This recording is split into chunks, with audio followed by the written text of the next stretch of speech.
and welcome back. It is December, month 3 of Block of the Month. It is called Give a Gift. Behind me is the finished quilt top. Doesn't it look great? This was a lot of fun. Goes quicker than you think, so especially with the border and everything, but can't wait for you guys to finish yours now. Next month I'm hoping to have it quilted and finish that part off so you can see it. This month's block is here. Give a gift. Pretty straightforward, a little simpler I think than the other ones, kind of, sort of. It goes pretty quick, but it's fun to do. Perfect for the month of December, I think, because we're all shopping. It's a little bit crazy and busy, and so anyway, let's get started. Okay, this month's block is Give a Gift. First step is to create your scarlet corner, and I need to say this only because I don't recall if I had mentioned it or said it somewhere else before. It is stitch and flip. When I do stitch and flip, I think I said I struggle with getting a very square. And it's usually not perfect or anything. And that's always the case with flying geese. Sometimes it's the case when I do flip and stitch in general. And flip and stitch is usually for corners. So in this case, every now and then my edges are off. It's not a perfect square, but it's pretty close. What I typically do is cut my fabric about an 1/8 of an inch larger, specifically the red fabric going over top, the piece that gets stitched and flipped. But you have to be careful when you do more than an 1/8 of an inch, because what happens is that it will change the rest of the quilt, how pieces match together, corners match together, and I will show you shortly specifically what I mean. Actually, I'm going to come around so you can look at the quilt where I'm talking about. So bear with me while I move the camera around. But specifically, if you see how these pieces match up, this one's a little bit off. That's the very example of I didn't stick with my 1/8 of an inch or less. I went with 1/4 of an inch. And so it does make these pieces off. They don't match, and so my star is a little bit off. Now I chose to leave it because it's a learning experience, and B, it was one square when I realized what I did, and I chose not to change it. I'm going to be the only one that sees it when it's all said and done. So keeping in mind when you're doing stitch and flip, it's okay to make your fabric a little bit larger, but only by an 1/8 of an inch to less than 1/4 of an inch. Definitely less than 1/4 of an inch, because it does change the overall size of future blocks and how they join together and so on. So just keeping that in mind. And I still do cut them about an 1/8 of an inch larger. I just am a little more careful. It's a lesson I learned, you know? Okay, so once you finish your scarlet corner, and then you have flying geese. You cannot do the no waste method, the shortcut method. You have to do the stitch and flip method.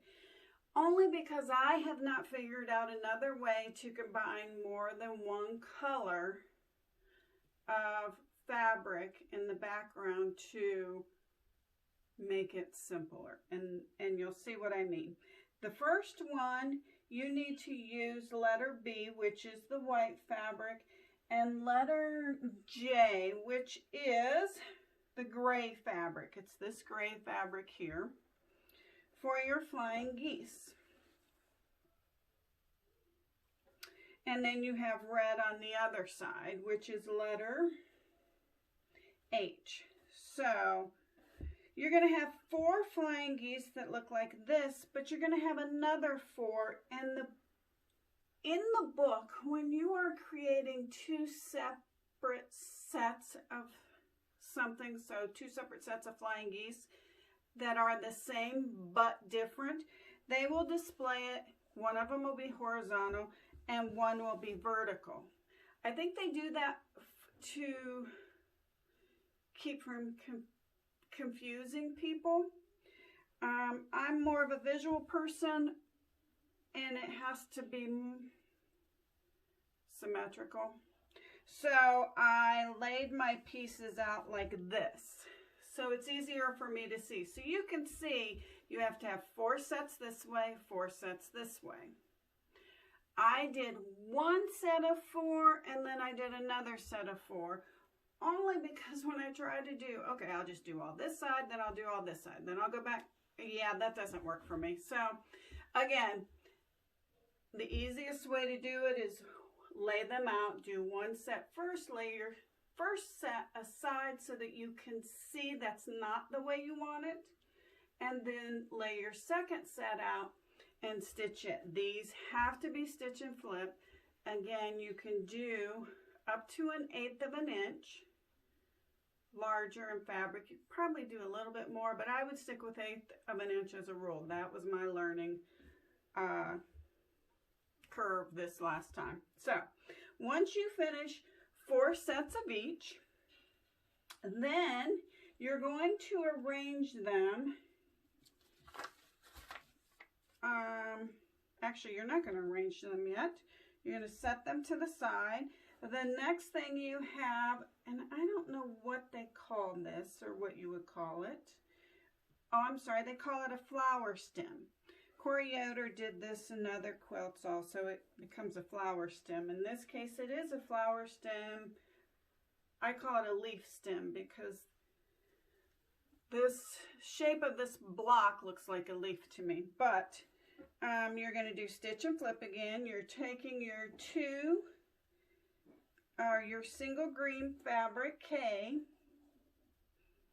and it is actually square to start, and you put your 2 whites on the corner and you stitch and flip those. So once you have that completed, then you're going to take it in the corner, placing these 4 squares together, 2 reds, 1 gray. So this is what you end up with for now. So you can see you have your stem, the beginning of your flower or leaf. I'm going to stitch these, and I'll be right back to show you the rest of the assembly. Okay, so the next step is you have your 4 pieces here, pieced together. Then you take your scarlet corner and one of the flying geese pieced together. Make sure you have the correct side, and then your other flying geese will be connected with these 2 pieces, and then you connect all the pieces for one whole block. Keeping in mind, as you're piecing, you want these 3 corners to match up in gray. And as you can see, you end up with a leaf or flower shape. Okay, let's move on to the next block. Okay, the next section is, I don't know what to call these. You're going to take your letter A square and 2 of the H, and you're going to draw your diagonal line, line them up, stitch, cut a 1/4 of an inch from each corner. Do the second side the same way, cut a 1/4 of an inch, flip and stitch, and you end up with this. Okay, once you've completed this section, you're going to take letter B and attach it to the top section, and that will be one block. You'll do that 4 times. So you have your 4 corners of the flower, and then 4 center blocks on each side. From there, you will then create your center block, which is a square and a square. And that's simply taking letter F, your red square, doing the stitch and flip, letters D, and always start when you're doing square and a square, it's usually better to start with opposite corners. So I don't know that it really matters. It might make it easier to square it maybe. So you'll do your opposite corners, stitch and flip, and then you'll do the other 2 corners, stitch and flip, and this is what you end up with.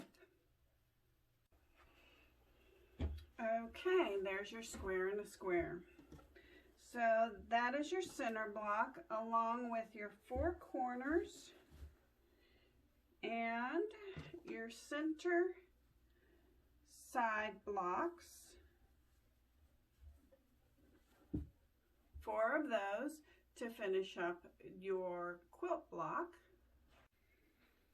To finish your quilt block, give a gift. So you can see your 4 flower corners, your side blocks, and your block and a block. It's fun, it's quick. This block is fairly quick. Yeah, that's this block for this month. Thank you for tuning in. Hope you all have a wonderful, warm and safe holiday. I look forward to next month's block, and keep your eyes open for a couple of tips to come along the next month. All right, have a great holiday. See you soon. Bye. Hello everyone, and welcome back.